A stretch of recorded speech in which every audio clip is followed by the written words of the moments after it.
Is Micah Parsons getting his contract? We don't know. We'll find out.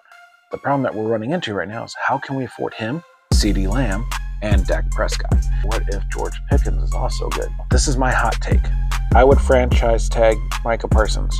You call yourself a Cowboys fan. Let me tell you why. Because you don't need him. If you were to have another player, but cheaper, I'm going to go on Matrix on your ass. What if I told you you could have an equivalent to Micah Parsons for a fraction of the cost? Would you do it? Donovan Ezaraku, second round pick, had a first round pick grade on him.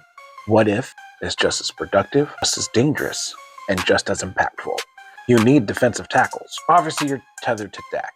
CeeDee Lamb, you also got to think, you got to pay an offensive lineman. Tyler Smith is coming up. Cooper Beebe eventually will be up.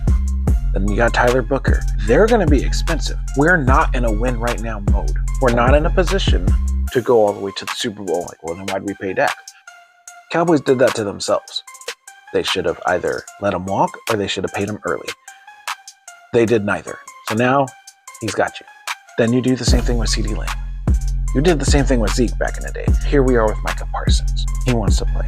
Let him prove himself. That doesn't mean you got to give him a contract. Let me paint a scenario for you.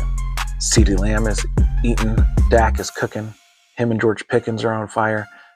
Now you have two fantastic wide receivers. And then you're going to let Pickens walk. If offensively they're putting up big numbers and their offensive unit is strong, would you not want to retain George Pickens? We have Donovan Ezaraku. He's on a rookie contract.